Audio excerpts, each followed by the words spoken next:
man. The worst I had in Walmart was my son used to have these blowouts. And I mean, like, it was like it was an explosion. It would go up his back and down into his shoes. We were in Walmart one time, and I looked down at him. He's sitting in the cart seat, you know what I mean? And I see him squishing with a funny face on. I'm like, man, are you all right? What's going on? And I'm looking, and I'm like, oh my gosh, that's so much. And so I had to take him. Now, luckily for me, my sister worked at that Walmart at the time. So I kind of like on the way to the bathroom was like, listen, I need you to go get this, and this. Because I didn't have extra stuff. I had so I had her buying, I had a diaper and all that, but I didn't have an extra outfit, which that was the last time that happened for a while. But she bought me pants and everything. They were like on sale, and she got her discount. Nice. So I spent like $5 on a whole new outfit. That was back when they gave discounts. And and so I'm in, and then these people had the nerve to like give me dirty looks as I'm cleaning up my son in the bathroom in the appropriate place. I'm like, dude, this is what this is for. You don't like it? Go bathroom somewhere else. I'm sorry. Is this too much for a Walmart? You must be a Target shopper. Yeah, right. Hey now.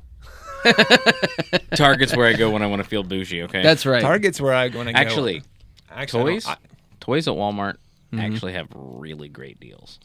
Everything else is expensive, but toys, there are some dope deals. You said Walmart. Did you mean Target? I meant Target. Okay. Target toys. Target has some dope deals on toys and games and that sort of their thing. Game section's really great. That's what I'm saying. I get trapped there all the time. I keep walking up and down and just staring at the games like, I want to buy one of these. I want to buy. So actually, Jeremy has got, from the Tuesday group, he's got like 300 board games. So I went over to his house the other day. We were talking, and he's like, hey, come upstairs. And he just like gave me like 5 games. Hey, play these. Let me know what you think of them. I'm like, all right. So one of them's like a Star Wars game. I'm really excited to try that one out. That's awesome. But that's not where I go when I want to feel bougie. I go to Bass Pro Shops. No. I have no business in a Bass Pro Shop, to be honest with you. I do. I don't. I have no business there. Not only that, but they carry my size, my actual size, because I'm an XLT. And yeah, they don't have short and fat, so they just... Well, see, the thing is, I have to either get a 2X in a regular person's clothes, right, or I have to go into tall. And they actually have tall clothes there. You know what's funny? Amazing. I love Bass Pro What's Shops. funny is I probably would do better in tall clothing too, because whenever they make fat people clothes, they don't necessarily make it exactly proportional. So sure, no, probably not. No, they don't. It drives me nuts. Like undershirts, if I can get tall undershirts, that's the way to go. Yeah, so, actually, yeah. My problem is that I'll often get a double X thing, and that's enough, and then suddenly it still comes up in the midsection, right? Yeah. And I'm like, or the worst part is, and is that because they're cut for bigger people. And you put a 2X in and it falls, but the second I raise an arm, it makes me look like this. I'm like, I hate this so They do the same thing in babies' clothes. It's impossible to get proper size baby and children's clothes because everything is, it's like the bigger it gets, the wider it gets, but it doesn't get any taller. It's dumb. I gotta say, when it comes to kids' clothes, my first kid, when I was going through outfits, it was like playing the lottery too much. I just kept throwing money away. Is basically what you're doing because they grow out of it so darn fast. By the time my last kid came around, we were like, anything that just covers the whole body, that's fine. Just we're gonna take him everywhere. She's not even crawling yet. Doesn't even over the whole body. Easy to change diapers. That's what it was about. Get that stuff. No, nothing fancy. And then maybe for Christmas, nice. But then that's it. Like, because it was like, I remember when we found out that my last daughter was coming, we went to Toys R Us at the time because Toys R Us stores were still open. Toys R Us. And Babies R Us was there. And so we're sitting there and we're like, I guess we should get some like bottles and stuff, right? This baby's coming. And it had been 6 years since our last, baby. So it's like, okay, we'll need bottles and probably some diapers and a couple, and we're like shopping like very practically, like, yeah, we're not actually needing all this junk. And then we see these kids that are coming through the store and they're having their first baby. And they're like, you know how they get registry? They're like marking every darn thing. I sat this kid down. I'm like, listen, son. Listen. You're overdoing it. Let me explain some things to you right 2,000 onesies and a pack of diapers. Although what you need to do is you need to mark every different type of pack of diaper because each kid only has certain diapers that they can wear. I don't understand that. But, like, my kid could only wear this one type of diaper. Yeah. Like this one brand, and that was it. Which one? That was all. I don't remember. I think it was Huggies or something. Huggies is a decent brand. I don't get the cheapo diapers. But even the other expensive ones, like she could not wear them. She would break out. Yeah, So. Huggies, I think, were one of the better ones that we could get. It's funny because you go to some of these other ones, you're like, oh yeah, it's only $10 for 52, and you're like, great. And then it's like you're going to give your baby a rash on the first day. Yep. And yeah. So anyway, we are. So you guys probably think that we're just talking randomness to talk randomness at the beginning of an episode, but believe it or not, it's true. No, today we're going to be talking about talking points. We're going to do some random card pulls, and so yeah. So what's going on? Hey. That'll never get old. That's a thing now. It's a thing. It was a thing the first time you said it. It was. So yeah, so we are gearing down. We've got 1 month till our live episode, till 250. That's crazy. Only 30 days away. Did we rev match? What does that mean? You said we were gearing down. Oh, it's a car term. Oh. All my car people, awesome. Anyway, listen. What does it mean? For rev match is when a manual transmission. If you're looking to save, like you flip up. Sorry, you give a little gas to get into your lower gear. Hold on a second. And then for all of you out there listening, this is where you just zone out. Right. I'm just kidding. No, I'm interested. Go ahead. I'm interested, but no, you blip up, which is when you get the little get of gas, get your RPMs up while the clutch is in, and you put it in the lower gear, and then you let that bring you down, and you do it again. Rev match. Yeah. Rev match. And what is the outside of just hitting your brakes? Well, it's good for your engine because you're not just dropping it, and it allows your drivetrain to start slowing you down instead of putting all the pressure on your brakes. I see. You just getting brakes. On your sports car, it's a wonderful thing to learn. Plus, I don't know. I loved doing all the things when I loved driving stick. I miss having a manual transmission. I now have the car I'm working on in my driveway does have manual transmission, and I got a few things to do left. And hopefully I can put it on the road soon and start to enjoy the wonder of manual again. I only had one manual transmission. It was a 79 Chevy pickup, and that thing was a pain in the neck. But I've driven a few, little like 5-speed manuals. They're so much fun. Did that one have the first gear that was literally 3 seconds? It was no, it was 3 on the tree. Oh, so it was okay. That's different. And I swear that clutch, you had to lift your leg up to like your knee touched your chest to get it to shift. Like it was. Yeah, wore my leg out. I sat through a snowstorm, like bumper to bumper traffic for 3 straight hours, and my leg was completely dead. I was using my right leg to like shift because of how tired my leg was getting from shifting to first, and then back to 0, and then back up, and then down, and then up, and then down. Yeah, we're all over the place today. Yeah, I'm not though. I'm just totally not following. But what I am doing is I'm figuring out how many episodes left. Right? We are at technically we put out this last week. 147th episode.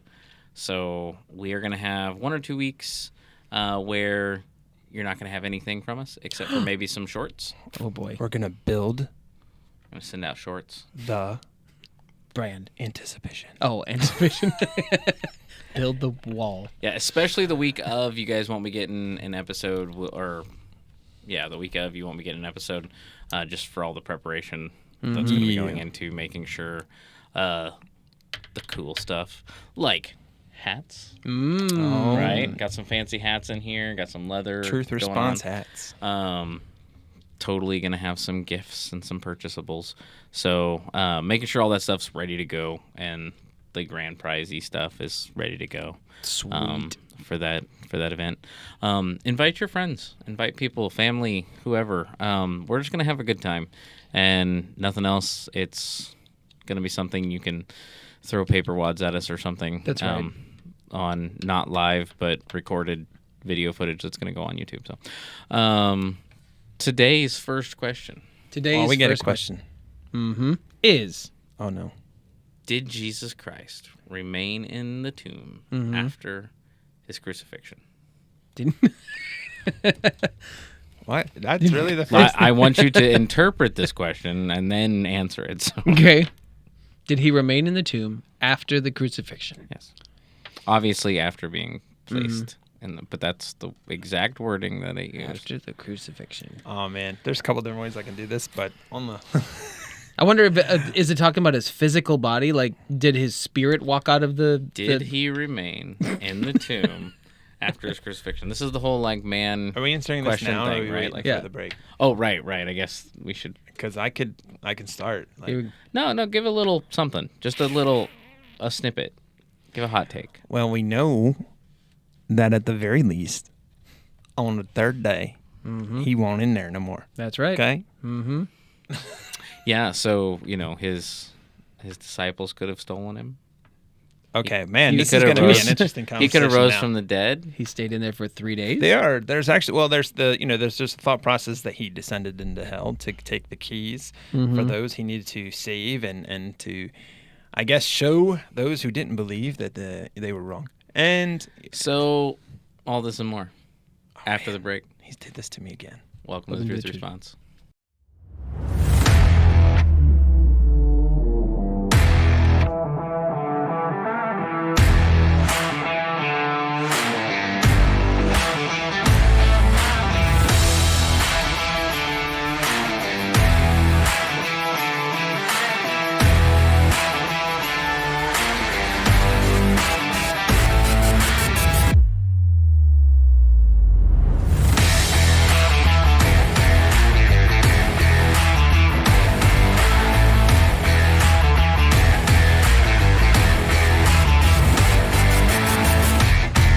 So, Matt, you want to pray for us today?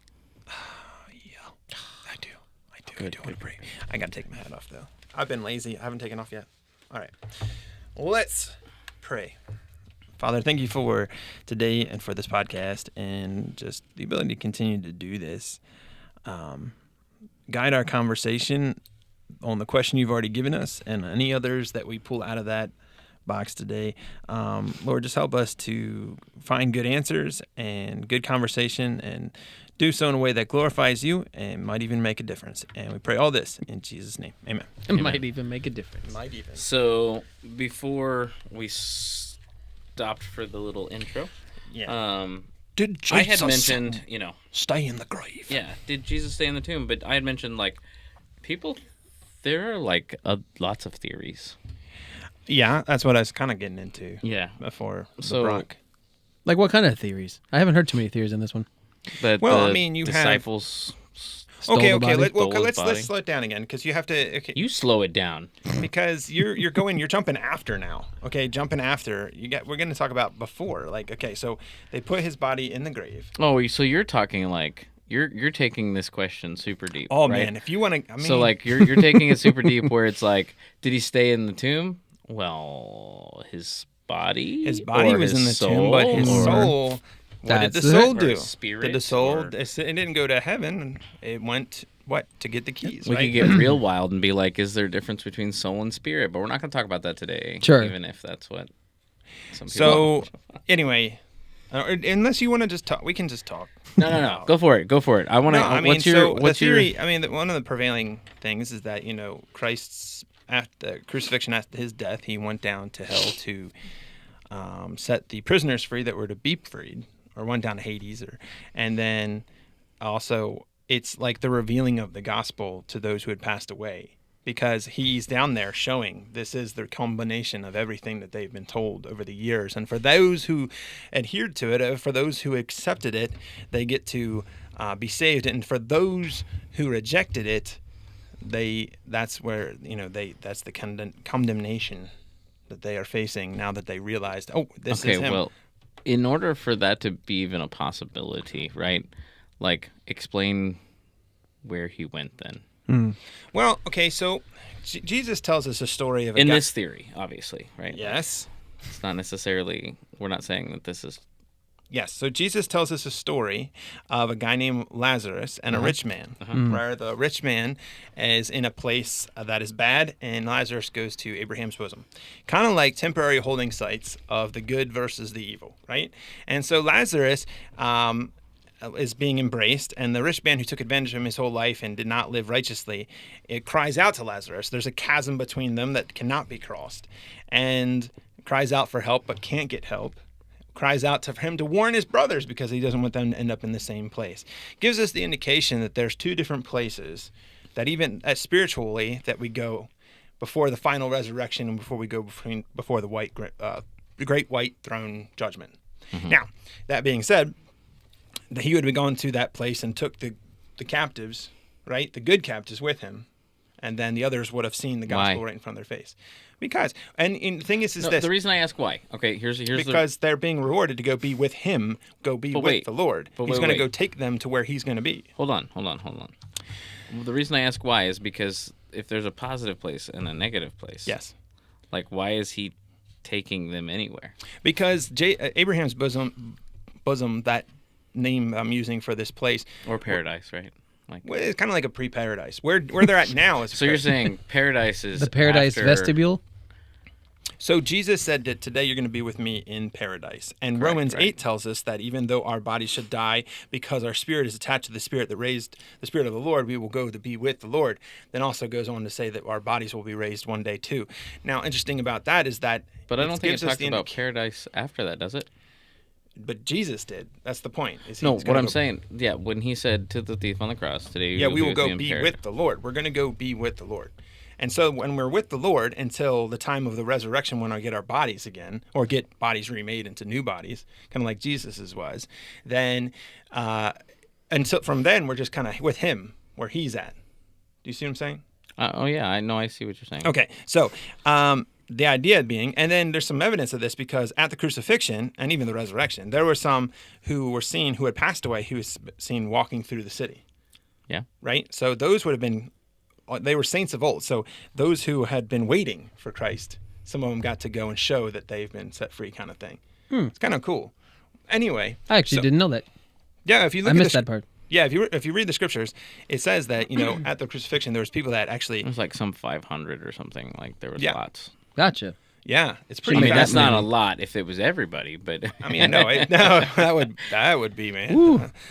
Ooh, well, we talk about the narrow path, right. But no, I mean, but it's an interesting, gives us kind of like a kind of a foresight into something beyond ourselves. It shows us a life after death. It shows us a continuation after this body. It shows us something greater. And if Jesus himself talked about the fact that after these two men passed away, they went to different places, it gives us the indication that he would have access to all of this, of course. So.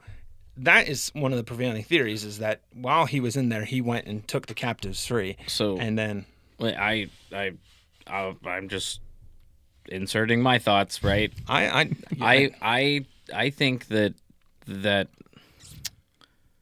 two places, the good and bad places, are like that's what they are. But I don't think there's a second place until after the judgment. A second place? Yeah, so like difference between Abraham's bosom and paradise, I consider that to be the same place where Jesus went there to be with them. It's all so, and then it's not hell. Hell is a different thing. Hell comes much later, which is interesting because everybody thinks of it as now. I don't know that it comes later, but it's just not for them yet.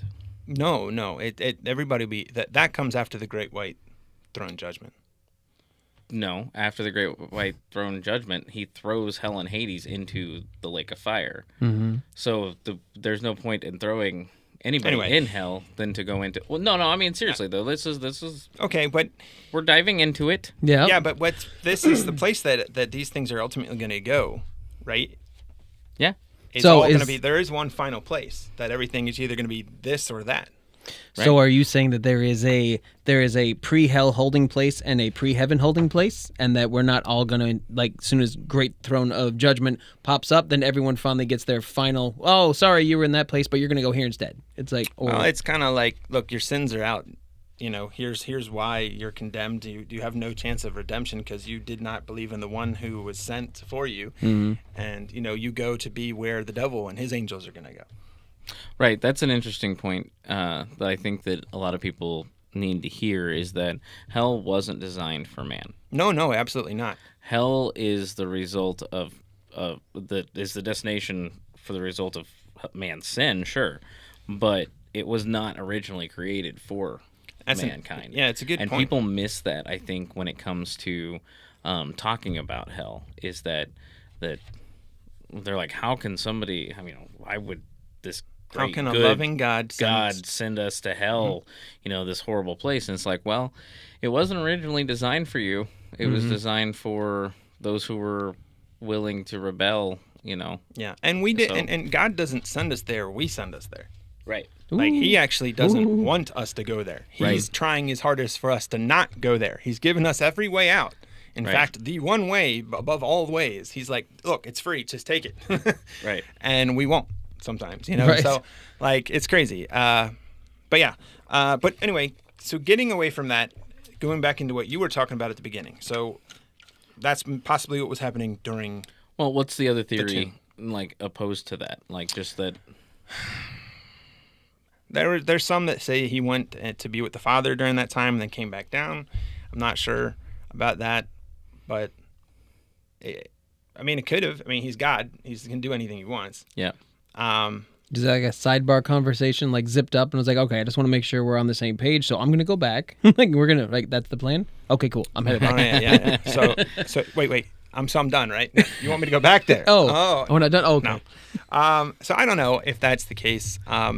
But are there any other theories in there that there's been theories. I mean, but those two are those are like the ones, bigger right? ones, Okay. yeah. Especially the first one.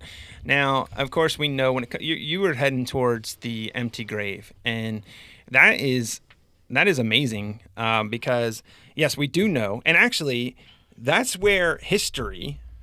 His story, right? But no history that we can actually prove ends, and then speculation begins. Faith and speculation begins, because you can go back in history and prove without a doubt that Jesus was a man, survived, lived on this planet, had a ministry, did amazing things. You can prove that he had these followers. You can prove that he was killed on a cross. Yeah, and nobody disputes any of that. Yeah, part. and you can prove that he was buried. And the other thing that is indisputable is that on the third day that tomb was empty. Mm-hmm. But it's from there. Now that's an interesting thing in itself, because, and I didn't know this, we were going right away, but yeah, so is the fact that, obviously Christians believe that he came back to life, the resurrection of Christ. He resurrected, started walking about, saying hey to people, proving his existence, giving the best Bible study of all time, walking through locked doors, letting people feel some scars, amazing stuff, right? Redeeming Peter, all the things. Love it, by the way. I get kind of excited. So that is our belief. Sure. That's where our faith is based on. In fact, Paul says that it's basically the biggest deal of our faith, because without it, our faith is futile. Yep. Well, doesn't it say in there that literally people didn't recognize him? Well, right? It said that when they first met, they don't know what they're looking at. Sure. Right? So his body is... So it's not. So it wasn't the same body. It was, because obviously they would have been. Oh, you're back. Well, they're looking at a guy that's now perfect. Okay. Right? And so they see him get beaten and torn up, and he's dying. They know what he's been looking like as he struggled as a human, and they see him in a perfect form. And he's like, hey. And at first they're like, yeah, I know. And then they're like, when he reveals himself, like in his own way, they're like, oh my goodness, it's amazing. Like, and once they recognize him, which is wild. So, do you want me to keep going on other possibilities? No. Well, I was gonna bring up some theories, but I don't know if I want to go that route. So go ahead, keep going. So if you want to go on other theories, right? Yeah. So, okay, did the disciples steal his body? Okay, which is problematic from the beginning, because the tomb was guarded by Roman soldiers who were trained to kill. Yes, they were. And the stone would have taken... Well, not just that, but... And they're alive, which is another problem, because the Roman soldiers wouldn't have just been like, I give up. Right. No, they would have fought to the possible death. Or they would have thrown themselves on their own weapon. Yeah. Sure. They would have killed themselves before they got in trouble for doing that. Because they either died... They didn't want to be could... crucified, right? Yeah, that was another thing. They knew what people went through. So Roman soldiers were not likely to be crucified. Rome actually thought that to crucify a Roman citizen was, just to put it, it's the worst possible thing you could do. Sure. So they probably wouldn't. They probably just would have put a sword through them or chop their heads off or something like that. That's more humane to them than the cross. Which is why the jail guard wanted to fall on his own sword when Paul and Silas and George flew. They were gonna. So anyway, so that's the problem at that to begin with, is that, okay, how in the world would they have done that while it's the seal's in place, Roman soldiers are guarding the tomb, and that stone needs to be rolled away, and that's pretty heavy in itself. So there's a lot there. And then we're not talking like security guards. Yeah, today, right. With tasers and there's more problems with it though, because you have a group of people that would have had to be in on a huge lie.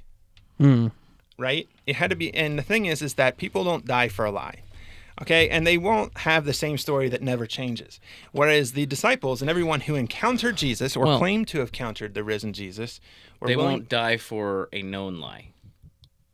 That's important, because lots of people refute that and say people die for lies all the time, but they won't. A known lie. So they that's won't the thing. Die for a known lie. You had a group of people who said they saw the risen Christ. Yep. So in order for them, they would have had to knowingly, the whole group of them would have to knowingly know the lie. And the thing is all of those people who said that they saw Jesus risen from the grave, not only did they carry that to their deaths, but on the way there, they were persecuted, they were tortured, and they were killed. Yep. And yet, not a single one of them, refuted or went back on a single word.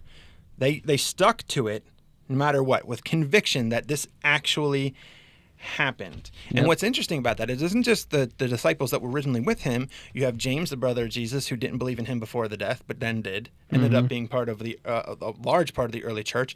Paul, who was, Saul, who was hunting down Christians, then ran into Christ and changed his entire view on the whole thing, including being one of our greatest evangelists. So there's too many problems there. And so some people say, well, maybe then it was mass hallucination. Problem is that hallucination doesn't work in mass. Right. It works individually. You can possibly get a whole group of people to hallucinate, but it's very unlikely you're going to get them all to do the same thing. Yep. So that doesn't work. Because you have Paul. Paul said that not only did the disciples see him and James saw him and he saw them, but 500 people saw him at some time. Then go ahead and ask them at the time that he wrote it. Go ahead and ask. Some of them are still around. Okay, so that is a society where oral tradition says, okay, I'll go check with them. And so for him to say that and make such a claim, there would have been people who could have gone and checked on that. And if it hadn't been true, they'd have tore up his stuff and gone on with it. You know what I mean? Yep. So that doesn't work either. Right? Then there's the theory that, well, maybe Jesus wasn't truly dead. Well, that's ridiculous for so many reasons. Number one is as I kind of gave him, well, you weren't here, but the sermon I gave last Sunday, the Romans were experts on death. Yeah. And they were not going to let him down off that cross unless he was actually dead. In fact, the Roman guard, you have a couple instances to make sure that he was dead. You have the Roman guard that was standing there going, truly this man was Son of God. And it was the way that he died. This guy was an expert in death. He watched death happen all the time. He knew the moment Jesus was gone, recognized it, right? You have the spear that goes through the side, spilling out the blood and the water from probably around the heart, more than likely. Right. You have the fact that even after Pilate, when Joseph of Arimathea came to Pilate, Pilate was like, hold on, and asked a centurion to make sure. Like this was there's too many cogs in this wheel for it to have failed. Like there's too many, and not a single one of those cogs is going to lie and put his life on the line, especially because most of the big players that are going to testify that he was dead have nothing to do with Jesus and everything to do with Rome. And so therefore, he was dead. And just for sake of argument,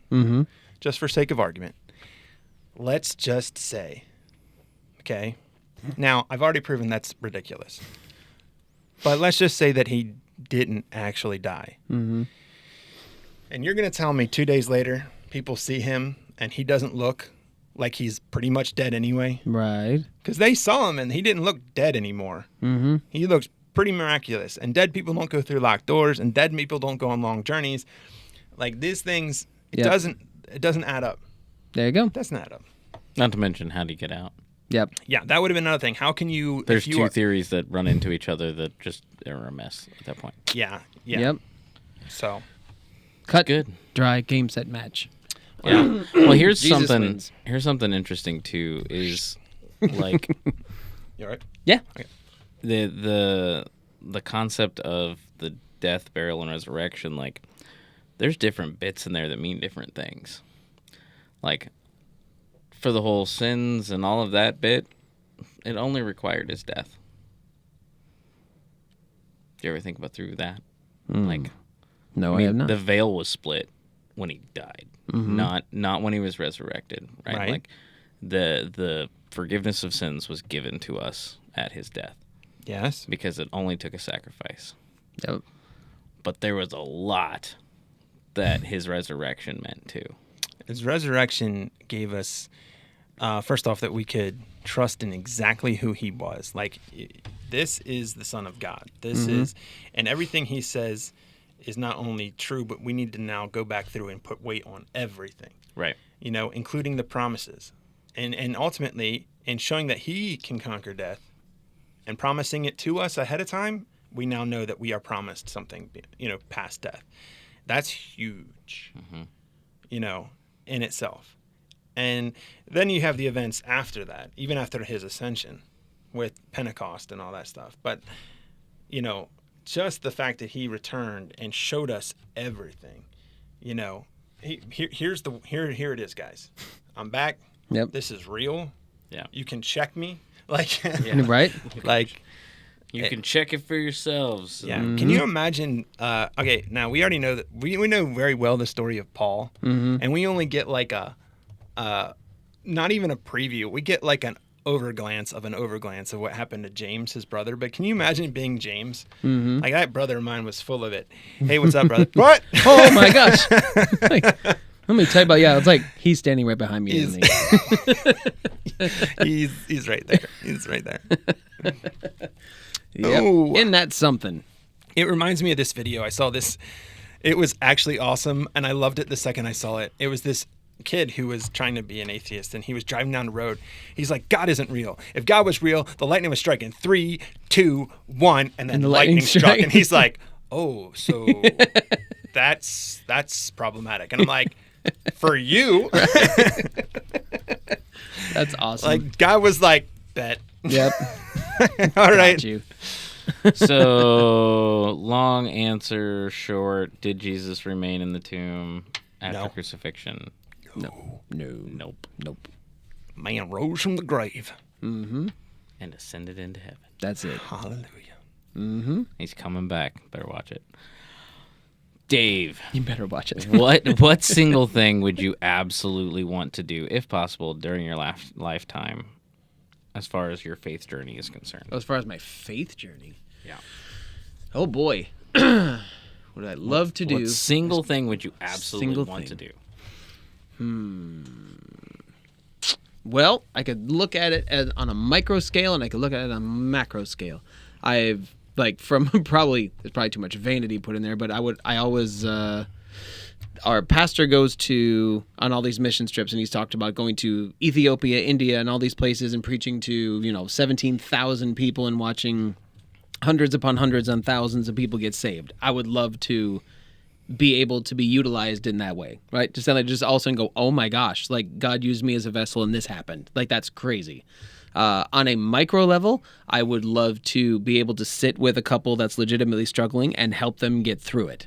Like, so my heart breaks for couples that are falling apart, and I don't have a lot of opportunity to deal with it. So there's your micro and macro. That's good. Those Thanks. are good things. Yeah. I like that. About you. Ultimately, if there's one thing I can achieve through my faith journey,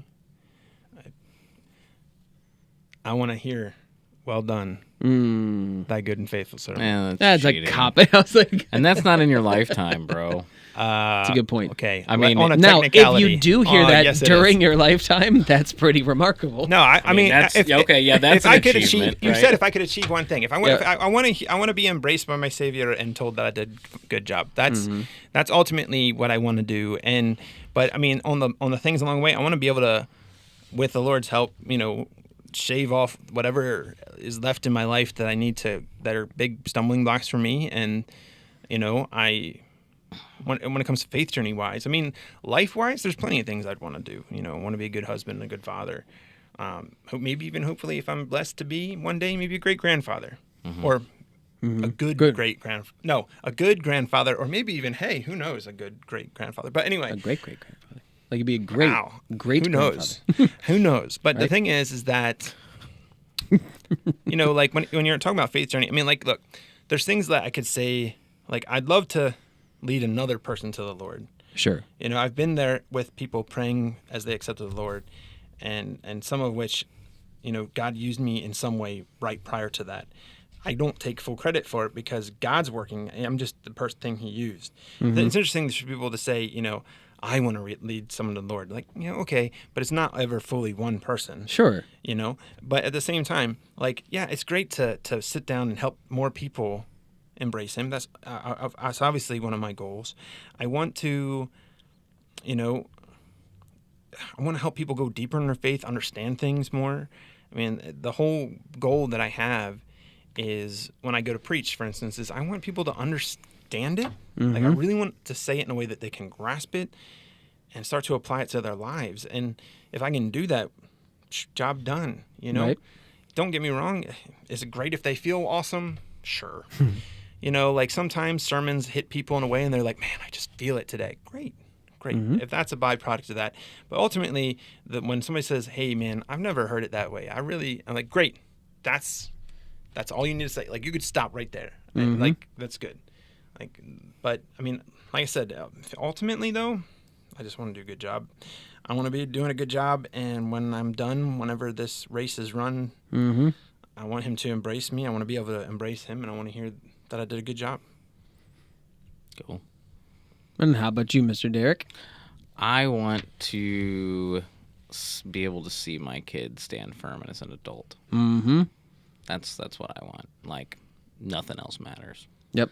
None of the other stuff matters to me. I mean, like, it's great if I can water some plants along the way and help harvest, if that's a possibility. But I really just, I want to make sure that I'm raising my child to where she will stand firm when she's an adult and on her own. So. Mm-hmm.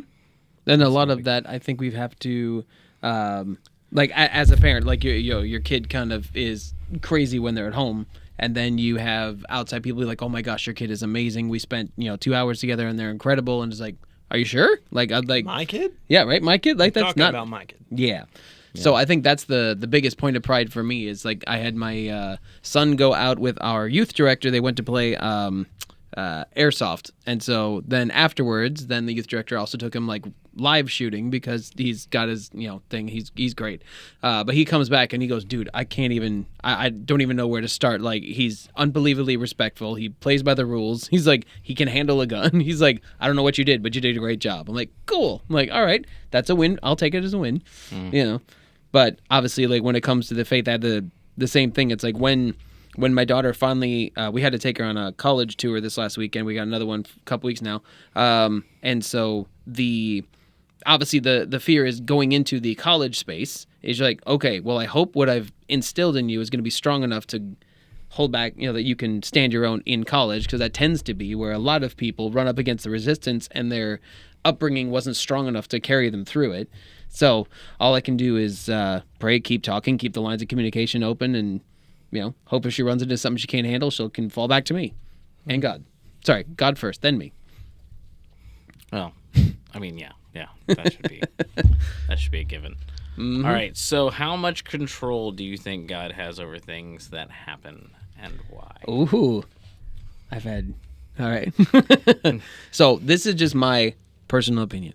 I have always tended to view God as, since He uses all the terms He could use in Scripture, He uses the term Father, right? So I've told many people who are about to have their first kid that the minute you hold your first child, it's going to make sense. All of a sudden you go, I now understand my relationship with God. This makes sense. But it doesn't happen until you're physically holding your own child. And so I've always kind of felt that God has been kind of like a good father, that He's not necessarily overly concerned with the fact that you're choosing the red shirt or the blue shirt, or you want to go work at McDonald's or you want to go work at Burger King. But He is willing to intervene if there's a need for Him to intervene, if that makes sense. So, like, my son brings me honor when my youth director comes to me and says, dude, he's doing everything right. good on you. And I wasn't with him, right? So I've always kind of felt that the way we bring God the most honor is when we're doing things that we are supposed to be doing, that we were trained to do, but God doesn't have to literally walk with us hand in hand into every situation. So that's kind of where my opinion has been on this situation. Yeah, I mean, I'm not far off from where I'm at, because is he in control of everything? Yes, but he allows it. A lot of things. Like I firmly believe that nothing, and I mean absolutely nothing, happens without his okay. And he allows a lot of things because it helps shape us and mold us, and sometimes we need to be able to trip and fall down. And if you're going to take the wrong step, sometimes you got to take the consequences. And sometimes he's like, nope, you're not going to make that step today. And there's things that are going to help us become stronger, and things that we don't always understand. And sometimes we pray and it's a no, and that's all part of the package. But ultimately, he's in control, and he's like, all right, well, look, this is okay. And if it steps out of this, I'm going to do something. And but if it stays inside of this, you're good. And then there's also moments where he's like, all right, so here's your faith journey, and I'm going to help you get in a direction, and then let's see where you take this. And so, oh, okay, well, I'm going to drop a couple hints here that maybe you're getting a little this way or that way, and or maybe on the right path. And it's he's still ultimately in control. And like, if I love people that are like, well, does everything happen for a reason? Yeah. Sometimes that reason is you're stupid and you make dumb decisions, but. Yeah, right. Like, that's one that people always rule out whenever they ask that dumb question, is like, well, yeah, it's called a consequence for a reason. Like, there's good consequences for good things that's done. Yeah. There's bad consequences for bad things that are done. Yes, everything happens for a reason. Like, but I would probably argue that the majority of people saying do things happen for a reason, you're probably leading into the whole Calvinism, Arminianism, argument. God has every step planned for, Yeah. Well, which then obviously you have these hard questions like, okay, so let's look at Job, right? Yeah. So let's look at Job. His entire family was wiped out. Are you saying that all of his family were specifically created simply to die? Like, yeah, that was their purpose. Yeah, no, there's a lot of things that, so it's more like, everything, there are reasons that things happen, good and bad, and, there's things that like I said, that God allows to happen, and he allows them to happen because he can see how they're going to work out. Does he still ultimately have a plan? Yes. Is he going to be stopped from achieving his plan? No. Right. Do we getting into theological basis, do I believe we still have free will? 100%. 100%. However, he is better at chess than we are. And just because we make one wrong move doesn't mean his plan is completely thrown off.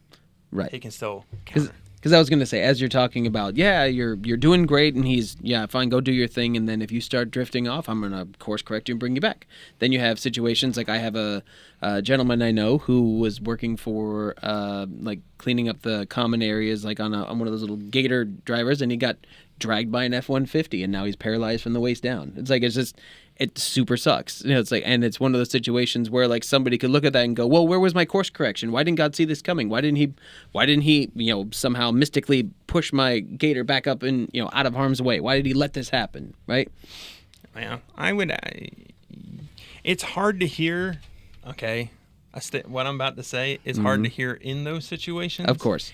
And for some people who think about situations like that, it's hard to hear them hear that person.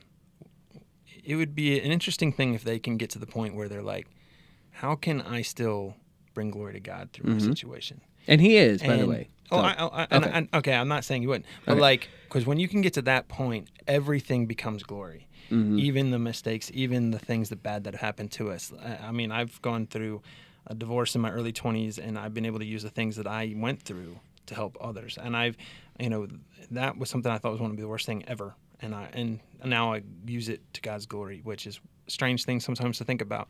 But the reason I bring it up, one of the things I really loved about the show, The Chosen, was that there was an episode where little James was like, why haven't you healed me? And he's like, I could do that. And it would be a good story. He's like, but when people see you in your current condition, I'm paraphrasing, of course, go out and perform miracles in faith, how greater a story is that? And it's like, wow, when we're able to go, I know I haven't had it the best, but God's still gonna use me, and this is still good, and like that's way more powerful sometimes than just God kept me from something. Oh, Sure. yeah, sure, okay.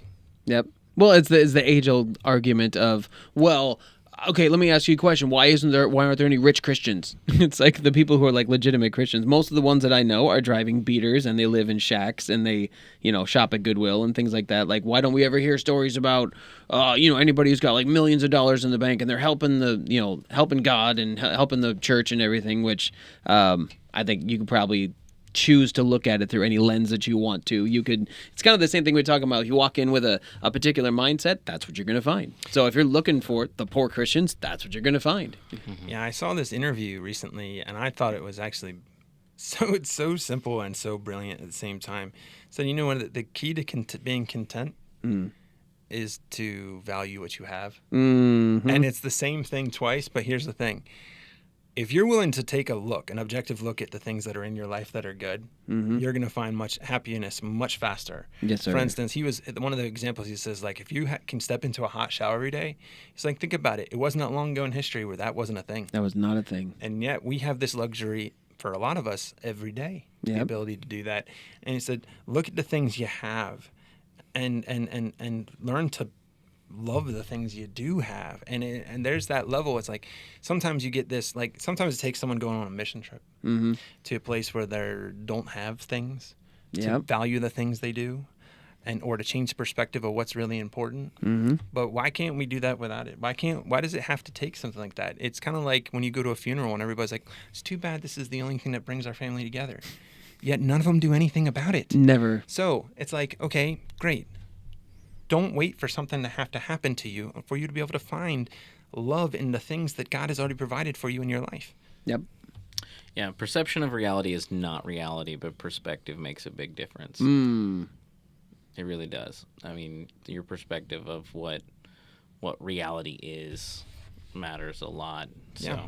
Yep. I preach perspective a lot. Yeah. Well, it's important, I think. Yeah, one of the things that, when we talk about goals that we hope to achieve through like middle school or high school ministries, I said middle school, I'm trying to get the reality of God in their lives. Like if I can, because middle school is an age where they're just being bombarded with this whole new world that's trying to tell them everything. And that's good and bad all at once. I want God to be a reality in all of that. Yep. And then high school, I focus more on the relationship of them and God, and them and each other, and them and the church. But relationship, so reality and relationship. If you pair them back to back, I said, if we can get those things done before they leave, we've done a pretty good job. But yeah, reality, man, that's the thing is we're so quick to lose sight of the blessings we already have. Well, it's the same thing. Like, remember, like when you were a kid and you would get the shiny new toy, and you'd be so happy at the toy. And then after like 3 days, you're just like, yeah, whatever. It sits over there. Or it breaks. Or something. I remember I got a brand new bike, and for a whole week, it was like, that's all I did was that bike. And then eventually, I'm like, oh, I haven't ridden my bike in weeks. Or like, because now or my friend comes over with a cooler bike. That's the other thing, yeah. Like using, I'm going to use toys that people are aware of because they're in a movie. But if you have the Woody doll, and you're like, Woody is the greatest toy of all time, and you spend all your time, and then somebody comes over and is like, is that a Buzz Lightyear? Does it have wings? And a laser? And it makes sounds? How cool. Man, and you start to doubt the thing that you loved. Ooh. And that's wild. Oh. That could preach. Yeah. That could preach. That could get deep. That analogy is good. I like that a lot. Although even the perception of reality, I hate that so much. That's one of those like phrases that people are like, well, but that's what, and I'm like, I don't care. Yeah. I don't care about your perception of reality because it's not reality, right? Like I understand that we all react based upon our perception of reality, but we need to stop it. Yep. We need to stop doing that. We need to stop reacting before we actually get a glimpse of what the reality of the situation is. And a lot of times I think we just react based on our perception of what reality is when we've only got this view, this angle of what's actually going on. Well, perhaps that's a byproduct of instant society. We've got instant. Sure. instant oatmeal, we've got instant message, we got, you know, seriously, we got almost instant Amazon. So like whatever you want, you can get it quick. And I can. It's funny. The things that say 2-day shipping takes 5 days, and the things that that say like same day delivery, they show up like an hour later. It doesn't make any sense. So. Yeah, I don't get it. But you know what's funny is like how quickly we can get things. Their society has taught us that we can get anything we want as fast as we want it. Yeah. And sometimes we need to get rid of that for a while. You know, some of the best vacations I know my family and I have spent was places where we just unplugged from all that. For a while. Yeah, we went camping last week. Yeah. And we completely, almost entirely unplugged. I mean, I only had enough cell reception to send a text message back and forth every once in a while. Like, gotcha. It was like, I'm still alive. Yeah, right. Yeah. I'm still alive. I mean, there's something to be said for like putting that down and allowing yourself to just let go of that for a bit.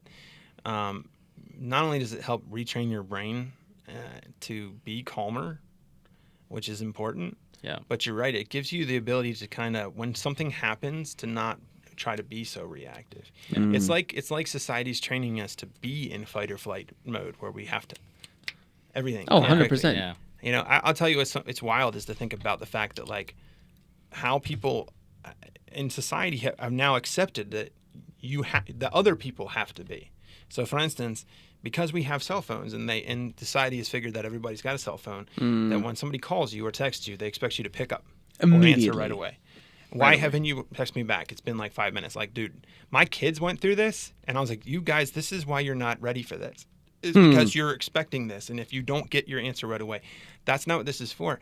And the thing is like, I bring this perspective into them, and I'm trying to instill this, like, that's not what this is supposed to be. Right. You're like, when I was growing up, and it makes me sound old when I say this, but when I was When I growing was up, your age. like, where there was none of this. Like, No. if you had a house phone, and if you called and they weren't home, That's it. especially before answering machines, like if you didn't have the money for an answering machine, you didn't have that call ID, anything like that. So you tried. They either answered or you didn't. Yep. Right. And then sometimes you get a busy signal, right? And that just means try again another time, man. Like And I think that was the only grace period that our parents gave us, right? Because like you were to call when you got to your parents' house or to your friend's house, you know, from their house phone. Mm-hmm. But if your friend wasn't there, you were expected to come Straight home. back unless you had made plans to go see several friends to see if, you know what I mean? Like Yeah. it was, I feel like that was the grace. Yeah, Yep. but we had. you know, it was just a different. And now people are so like, I need it now. It's like you guys. It's like it's like we have a connection addiction, Yep. an instant addiction. Yep. It's like, wow, let's take a step. And the thing is that it bleeds into our faith in tremendous ways. Where 100%. We're discontent, we're constantly reaching, we're constantly unsatisfied, and we can't figure why God's not answering our prayer right now. well, yeah. That's the other thing is we're fighting our timeline versus God's timeline, trying to say ours is better. No, it's not. And I say that from someone who's also a little impatient with God sometimes. How often okay? was it hundreds of years before God did something with something? Like, you know, I mean, it just, you know, something that you do 400 right years now, in right, Egypt. may feel like you're a common use Christian, right? Because Scripture says in Romans, like, some pottery is made for extravagance, some is made for common use, right? Like, you being made for common use may impact somebody 100 years from now, and that is going to be somebody who's made for, you know, special use, whatever. Yeah. Like, and so we don't realize that our very limited timeline and mindset, that what we do impacts way more than just right now. It's the ripple effect, right? But yeah, to your point though, like I heard somebody call it that we're slave to the ding. Like, I mean, even like literally my watch starts vibrating, whatever. It's like, and I'll have that moment where I go, do I answer right now? Like, I'm on a podcast. I probably shouldn't answer the phone. You know, but there's that inside of you. Like, I keep trying to figure out how did people do building projects in like the 60s when you had to go to the office, check your messages, then drive to the site, see that your subs weren't there, go back to the office, call their office, find out what's going on, go back to the site. Like, in my head, I'm like, oh my gosh, you're wasting so much time. But there was so much less stress. Like, and then I started getting really frustrated when cruises started offering Wi-Fi. Like, no, that's the beauty of the cruise, is that I'm completely disconnected. You can't reach me. Well, yeah, I mean, that's actually another interesting point, when work was allowed to take longer back then. That's another thing to keep in mind. Like, that we now think that everything has to be done right away. Yep. And it's wild. And oh my gosh, that's everything was allowed to take longer because it just did, and that's fine. Yep. But as soon as, and the thing is like, yeah, these things we have now make things more convenient. Okay, now make it go faster. It's like, well, hold on. Yeah. Well, now we can get more done, and we're not going to pay you more. So, okay. Yep. Oh, well, that doesn't seem like it's. Yeah. Well, and that comes down to, I think, that the problem that I would say probably the vast majority of churches have is the people who, hey, if you're here today and you want to give your life to Jesus, and hands go up, and then they come up and they make the prayer, and then 2 weeks later they disappear. It's because they went, well, I got saved and it didn't work. Like, they're expecting the minute I get saved, my entire life gets radicalized, and everything that was bad is now good. So that's the problem of the person who said I want to be saved, but then there's a flip side problem to that too, and that's the church. Yeah, the church has no follow-up, and that is a problem. Yeah, that does remind me of a joke, though. There was a Baptist church, and the pastor went to his elders a few times and said, there's these bats up in the bell tower we need to get rid of. And they're like, well, we'll try to get an exterminator. Exterminator came, nothing happened, bat's still there. And it's like, well, let's try to get an animal trapper. An animal trapper kind of came, bat's still there. And he's like, I don't know how to get rid of these bats. And then a couple weeks go by, and the elders came to the next meeting. He's like, well, I guess you're going to talk about those bats. He's like, no, I got rid of them. He's like, oh, how'd you do it? I baptized them. And that's the... Okay, sorry, that's more of a joke. That's pretty funny. But but that's the truth. I mean, some people, it's like, okay, I'm going to give my life and everything's going to get better. Yes. The church needs to do a good job of explaining some things sometimes. Yes. Follow up. Yes, absolutely. Yeah. Helping people in their journey. It's amazing. And one of the things that people don't understand that they're taking part in, though, is they're literally dipping themselves into spiritual warfare. And I've actually warned people. I said, he's either going to make it difficult for you to get into the water, or he's going to make it not cool after you get out. Yep. And the thing is, and it's amazing how often it happens where somebody gets baptized and then they go under a spiritual attack. They don't even recognize it because, well, they're new. And then it chases them away. And it's like, yeah, you gave your life to Christ, and then Satan ran you out of the church. So if you're one of those people who's struggling through spiritual warfare, that is the one series that we actually have a playlist on our YouTube. You can check it out. We did a spiritual warfare series. There you go. 12 weeks. Yeah, 12 weeks of spiritual warfare. We broke down each piece of the armor, and it was a lot of fun. That was actually cool. That was a good time. Sweet. So check it out. So that's the one playlist that we have. So go check that out. It's a great segue into that.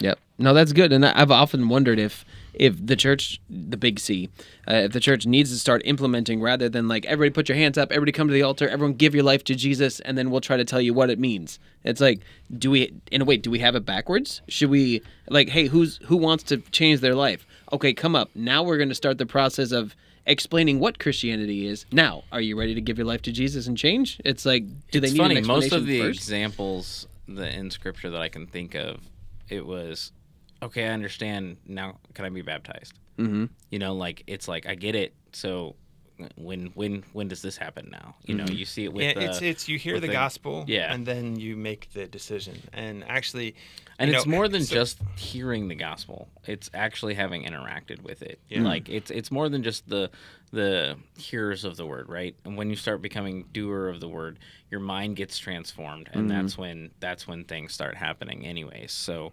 it's definitely you want to have understanding of who Jesus is. Yep. Not just the words, right? Yeah, you want to make sure it's actually real. It's interesting. I think both are good. I don't think it needs to be either or. I think it can be very well both. I think there's times where somebody really has a radical encounter with Jesus through a sermon, through a gospel presentation, and knows that they need to start taking these steps seriously, and boom, go for it. And then there's some who, I think I'm struggling with this. Great. let's start helping you with this. Yep. Let's start sorting it out with you, and then help you get to those steps that you need to take. I think Mm-hmm. it's both, but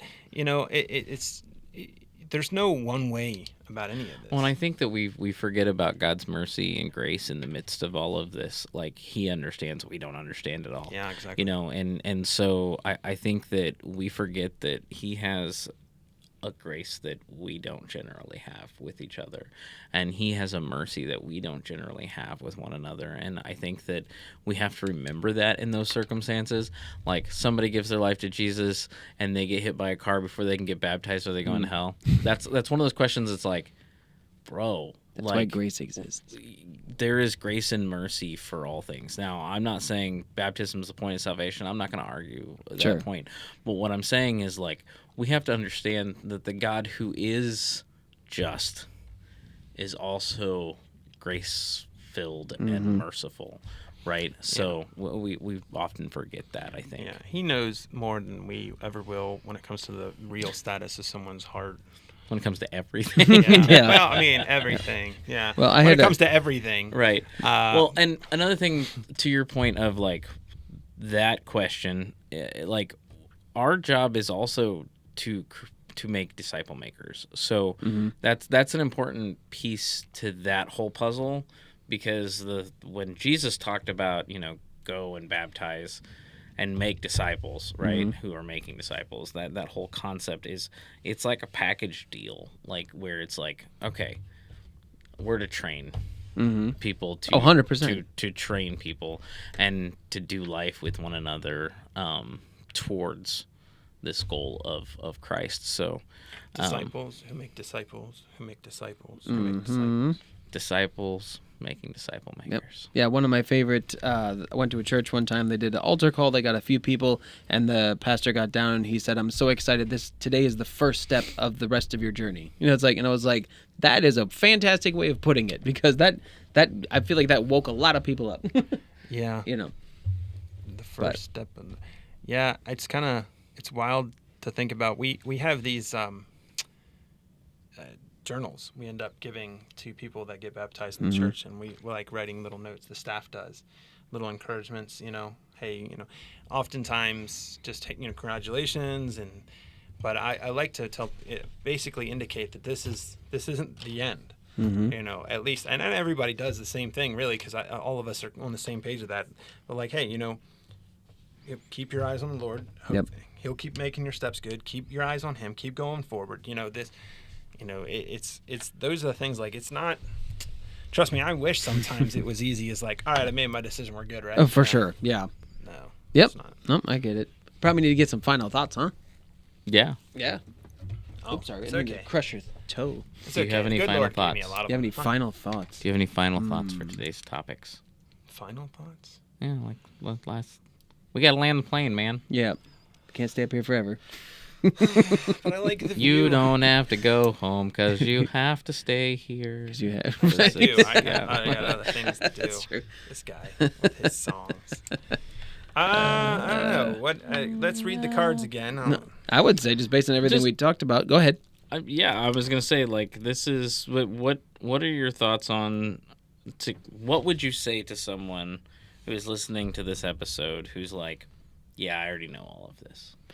That's my question. Gotcha. For your No. final thought. I- final thought. Yeah, you No, go first. Matt. Matt, go Yeah. first. I'm gonna have a different question for you. That's I right. don't know what it's gonna be. But They say they already know all this. Yeah, okay, I understand all this stuff. Like, because there's some people who have been doing church longer than we've been alive that are Sure.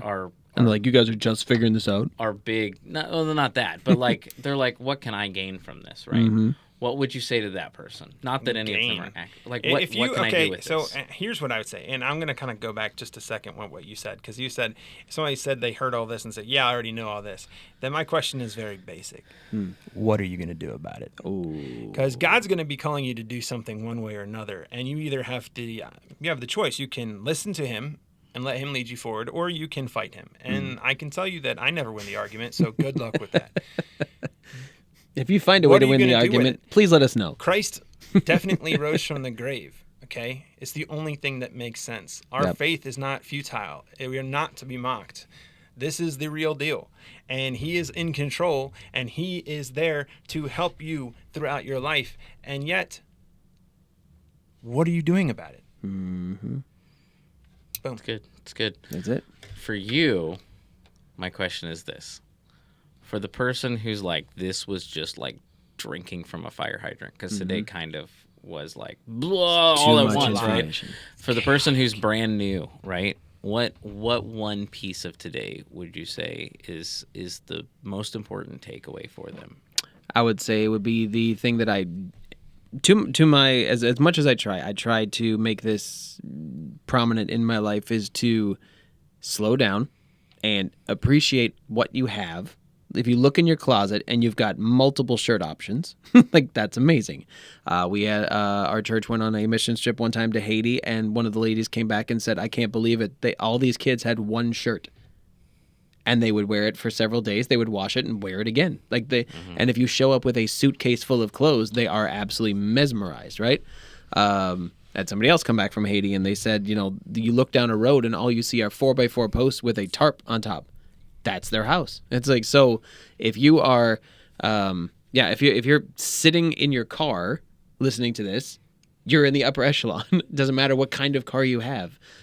When you go home at the end of the day, if you have food to eat, you have water to drink, it's like you're in the upper echelon. If you have a bed to sleep in, it's like, so stop getting hung up on, my bed isn't perfect, my carpet's not that soft, my shower, doesn't stay hot that long. Like all these stupid little things we get hung up on, and we stop appreciating all the great things that we do actually have. So, I would say just slow down and appreciate what you got.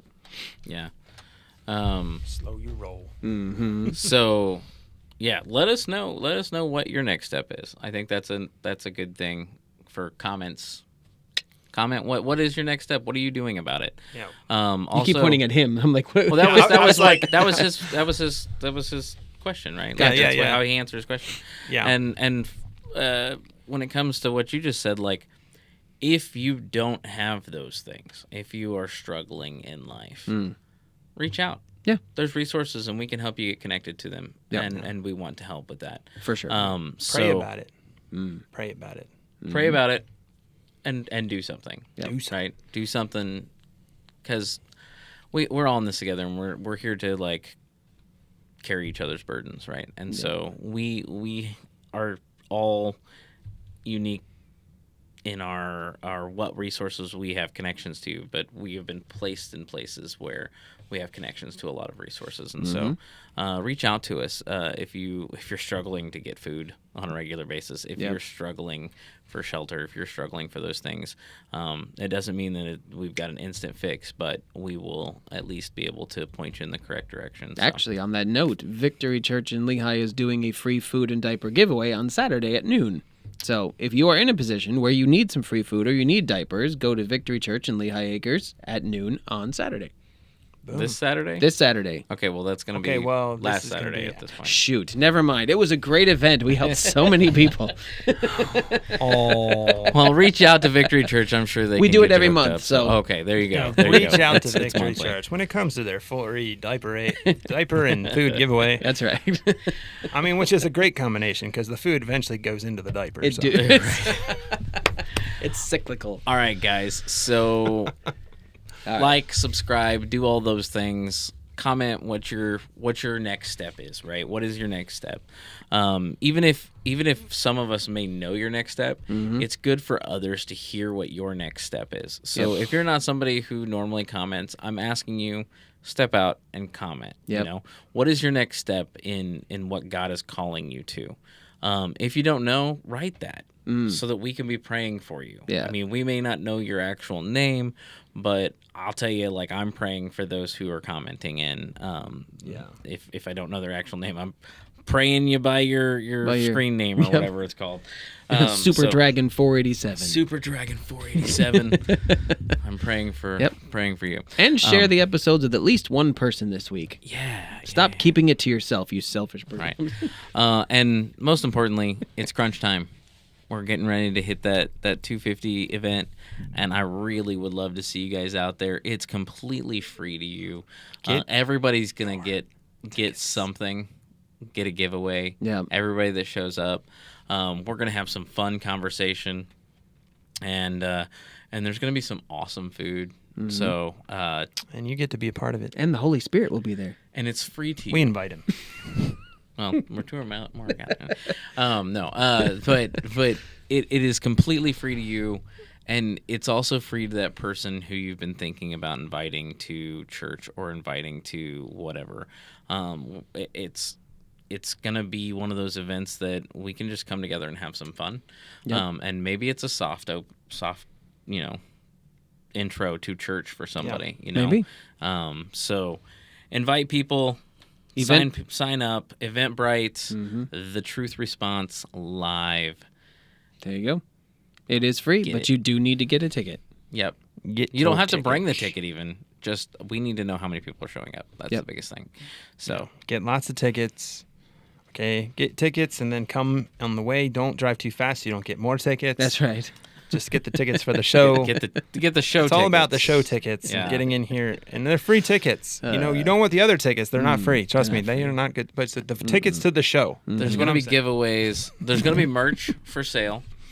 There is going to be that, but there's going to be some giveaways, and like I said, everybody's going home with something. So everybody, come join us. I guess that's called swag, right? Swag. Yeah. So come join us. There it is. It'll be fun. That's it. Hope you guys had fun today, and God bless. God bless. Hey, thanks for joining us. Make sure to subscribe and give us a like on iTunes and Spotify so that you will never miss a show. And while you're at it, check out our Facebook and Instagram pages and make sure you tell your friends about this show. You don't want them to miss out on the truth because we are all about the truth here. Thanks for joining us this week, and God bless.